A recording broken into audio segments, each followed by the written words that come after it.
नमस्ते मित्रों। आज एक बहुत बड़ा वर्ग मनुस्मृति दहन दिवस मना रहा है।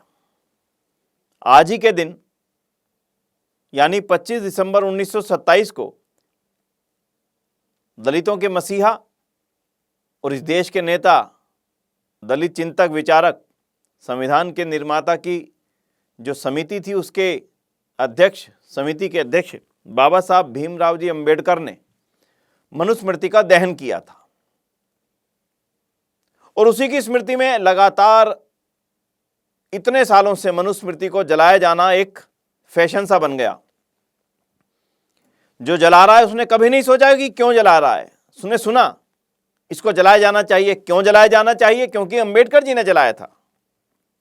क्यों जलाया जाना चाहिए? क्योंकि इसमें महिलाओं के खिलाफ बातें लिखी हैं। क्यों जलाया जाना चाहिए? क्योंकि इसमें ऊंच नीच और जातिवाद का बीज पाया जाता है। बंधुओं, सबसे पहले तो मैं अंबेडकर जी के उस कृत्य का आभार व्यक्त करूंगा कि उन्होंने मनुस्मृति जलाई थी। क्यों? क्योंकि जो मनुस्मृति अंबेडकर जी ने जलाई थी वो वास्तव में मनुस्मृति थी ही नहीं। मनुस्मृति के नाम पर बनाया गया एक ऐसा ग्रंथ था जिसका मकसद ही मनुस्मृति को बदनाम करना था। यानी मनुस्मृति के नाम पर एक ऐसे ग्रंथ की रचना जो वास्तविकता में मनुस्मृति की बात ना कह करके उसके खिलाफ बात कहती हो। इसलिए अंबेडकर जी को ऐसी नकली मनुस्मृति जलानी ही चाहिए थी। अंबेडकर जी ने स्वयं कहा था कि प्रकाशक की गलती से यह मनुस्मृति छपी है, इसलिए इसको जलाया जाना चाहिए। इसलिए हम भी समर्थक हैं कि गलत, नकली और मिश्रित यानी मिलावटी मनुस्मृति को जलाना चाहिए था।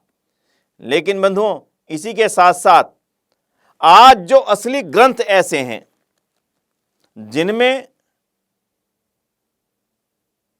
स्त्री जाति के प्रति ऐसे भाव लिखे हों जिन भावों को हम किसी रूप में भी सम्मान का प्रतीक मान ही नहीं सकते, ऐसे सब ग्रंथों को जलाया जाना चाहिए।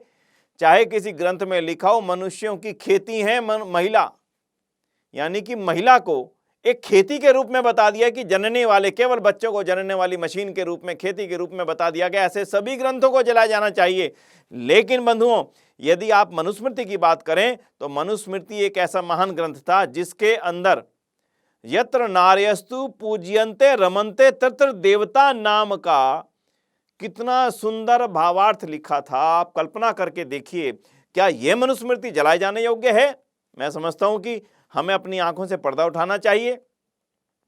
यानी क्या कहते महाराज मनु कि जिस घर में महिलाओं की पूजा होती हो वहीं पर देवता निवास करते हैं। अब यहां पर आप कैसे कहेंगे कि महिलाओं के लिए अपशब्द कहे गए? हाँ, नकली में कहे गए होंगे जिसको अंबेडकर जी ने जलाया था।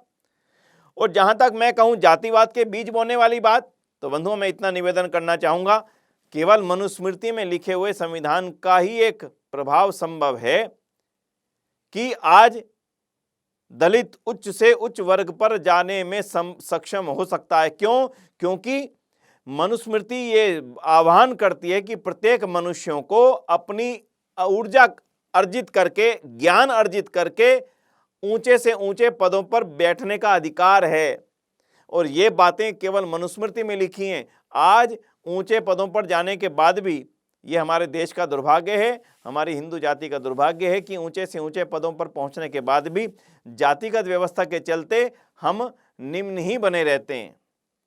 तो इसलिए मैं आज मनुस्मृति दहन दिवस, तथाकथित रूप से, यह कोई दिवस नहीं है, लेकिन इसको गढ़ने की कोशिश की गई, इसको एक सामाजिक संरचना में डालने का जो प्रयास किया गया, उस कुत्सित प्रयास की आर्य समाज की ओर से निंदा करता हूं। और जो महानुभाव जला रहे हैं मनुस्मृति को, उनसे भी मैं निवेदन करूंगा कि वह मनुस्मृति को पढ़ें, मनुस्मृति मंगवाएं आर्य समाज की ओर से। डॉक्टर सुरेंद्र कुमार जी और उनके द्वारा लिखित वो मनुस्मृति जिसमें से मिलावटी अंश को अलग से करके दिखा दिया गया है कि हमारे देश में आने वाले आक्रांताओं ने हमारे ग्रंथों को खत्म करने के लिए किस प्रकार से मिलावटें की हैं, उनको दर्शाते जो मनुस्मृति प्रकाशित की है आर्य साहित्य प्रचार ट्रस्ट के, आप उसको मंगवा सकते हैं, देख सकते हैं, पढ़ सकते हैं। आपको स्वयं यकीन हो जाएगा। तो फिर आप ही गलत को जलाएंगे और असली को अपने हाथ में लेकर के उसके आधार पर समाज में जीवन यापन करने का जो प्रयत्न करेंगे, उससे समाज में एक नयापन आने का एक मैं समझता हूँ कि भाव बनेगा, एक रास्ता बनेगा, एक मार्ग बनेगा।